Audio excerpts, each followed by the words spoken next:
Welcome to the Joy Work Show, the podcast that goes beyond the surface of business, right to the heart, where we explore the real joy and the stories behind success. Not just the moments of celebration, but the challenges that pave the way for them. Hiya, I'm Diane, and around here we know that joy isn't just about the good times.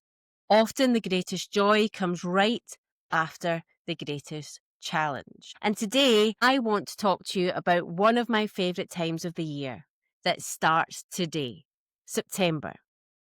September has that new pencil case, crisp planner, brand new shiny, back to school kind of energy. It does feel like a fresh page, not quite January, not quite the year's end. You might be feeling energized after summer. You might be ready for the kids to go back to school and have that space and time and thought.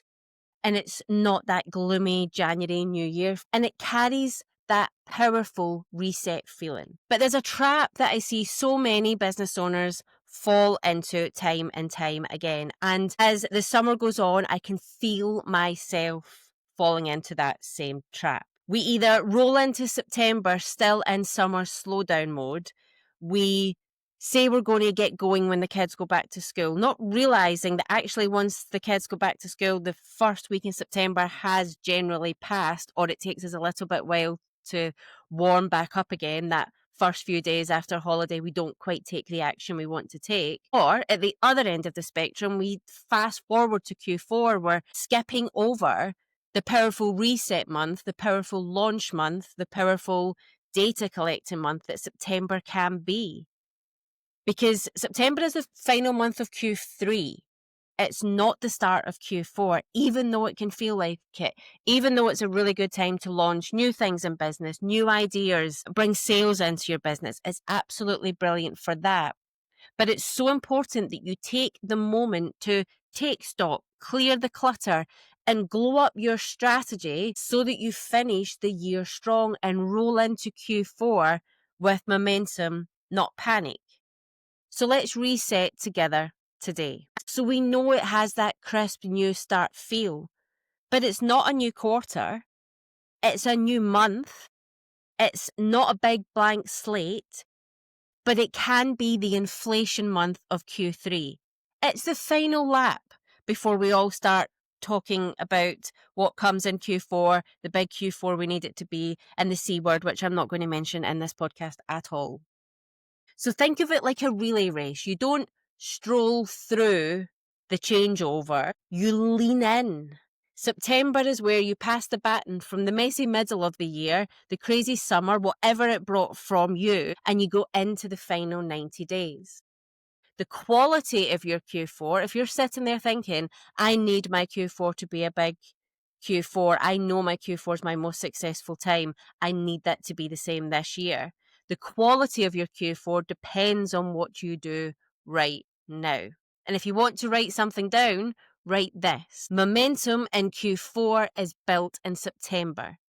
If you spend September coasting, if you allow that first week to 10 days go by in between actual new school bags, school uniform, coming out of the summer, coming out of the August, perhaps getting off the plane from the destinations you have been in. But if you spend September coasting, you'll hit October scrambling. But if you spend September with clarity and focus, you'll arrive in Q4 already ahead while other business owners are doing that scrambling around. So I want you to think about how you can glow up your strategy in September. And here are 4 powerful steps to reset your strategy and finish Q3 strong. Grab a pen if you want, come back and listen to it when you're ready to, whatever you need. Number 1, audit your wins and lessons. Reflection is data, and data is how we grow and scale our businesses. It tells you where the energy is flowing and where it is leaking. Ask yourself, what worked brilliantly in July and August? Why didn't those actions move the needle? Why didn't the needle move no matter how much you poured in?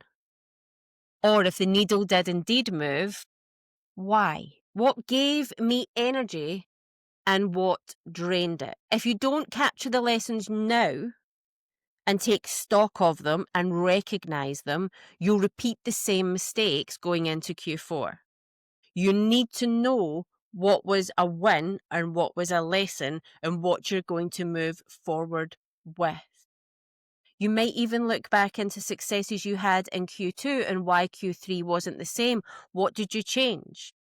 Think about the wins and lessons that you have seen and make sure you're not going to repeat them into Q4. Unless, of course, they were a massive win, then absolutely repeat them. Number 2, recommit to your vision. Most business owners lose momentum because they forget what they're aiming for. Maybe you're coming into September a little bit, I forget why I was doing this. The summer's been so busy. I need a day to reset. So September is your time to zoom out and ask, does my current daily activity align with my bigger vision? For example, if your bigger vision is to have an income goal or to create an impact, and to do that, you need to create sales, but you're not having conversations on a daily basis, you're not selling on a daily basis, then your daily activity is not aligning with the bigger vision. So ask yourself, does my current daily activity align with my bigger vision? If someone shadowed me for a week and followed me around while I did everything, would they see me living like the person I'm becoming or just busy ticking boxes? And by the person you're becoming, you want to think about that big vision and the person who you will be when that big vision comes, but you need to be that person today. Or are you just busy ticking boxes that you think you need to tick, and that's what a busy CEO looks? Strategy isn't about having 100 moving parts. It's aligning what you do with who you want to be. Number 3, declutter your to-do list. Let's be honest. Half of our lists are just noise. Half of our lists are there because we feel we need to write a to-do list, and the more we have on it, the more successful we are. That is not the way it works. Your to-do list needs to be the actions that you're going to take to get you to where you want to go and nothing else. By all means, you can have a brainstorm list. And what I mean by a brainstorm list is you literally drop everything in your head onto a bit of paper, take some time to do it, and then you prioritize. And then your to-do list is the top priorities to get you where you want to go. And you can go back to that brainstorm, brain dump list when you're needing to then take the further actions. But this month, strip your to-do list, your daily actions I'm going to take, back to 3 priorities only. These are the things that will genuinely shift your business forward, not just keep you busy, not just keep you making another graphic in Canva or looking at another social media platform or get into another argument with ChatGPT over what you should be doing with your business. Here's a simple filter. Will this move me closer to revenue, visibility, or relationships? If it doesn't fit one of those, it's likely a distraction and something you shouldn't be doing. As a caveat here, I'm not talking about customer deliverability. I'm not talking about the service you need to put in to look after the customers who are paying you, whether it's product or service, doesn't matter. And I'm not talking about the email that your accountant sent that you must send today and not procrastinate on. But everything else, if it doesn't create revenue, visibility, or relationships, you probably shouldn't be doing it. Number 4, reignite joy in your business. Now, as you know, I talk about joy a lot. I love joy. I chase it on a daily basis. It's become my whole essence of daily activity because I'm not naturally a joyous person. But let me remind you that joy is not fluffy. Joy is fuel. If you've been dragging yourself through tasks that you hate, your audience will feel it. If you're excited and lit up, your clients, your audience, that person that's been looking to work with you will feel it too. So ask yourself, what would make my business feel lighter this month? What joy-led activity would re-energize me? Because re-energizing you will re-energize everybody around you. Sometimes it's as simple as changing the way you connect with people or giving yourself permission to do less, but better. You will know if you've been following this podcast or myself on social media that I am definitely in my needing to do less because there's lots of other areas in my life that need taken care of. So I have to give myself permission to do less, but do it better because I'm no less ambitious, not wanting any less income, and certainly not wanting any less impact. So a little mindset reset for September. And it's something that I want you to sit with and really think about. September doesn't care how messy your year has been so far.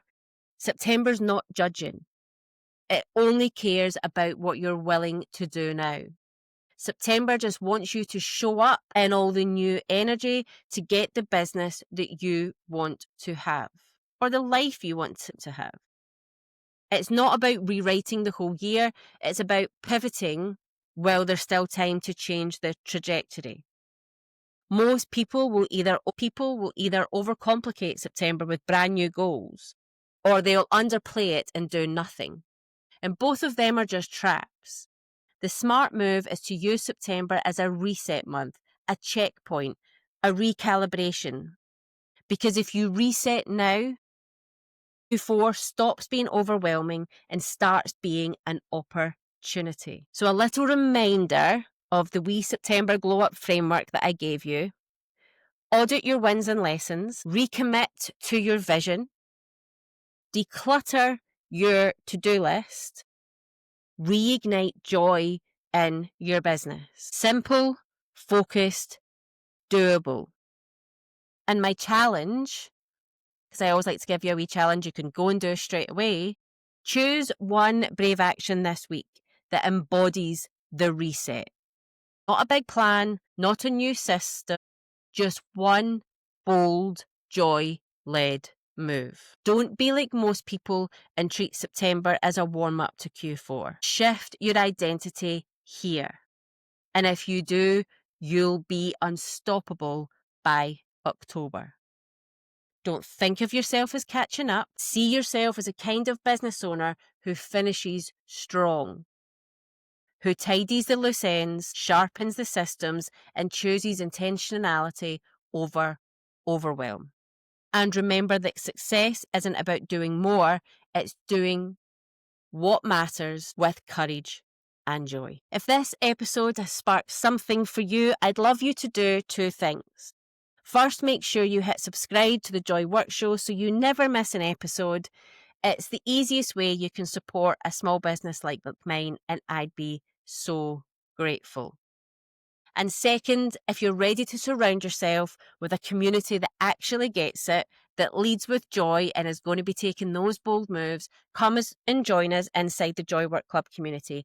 It is free and it's where we can carry on these conversations. Until next time, go do the brave, joyful thing. And P.S., the guest episodes are going to be back this Thursday. It's going to be a really exciting September.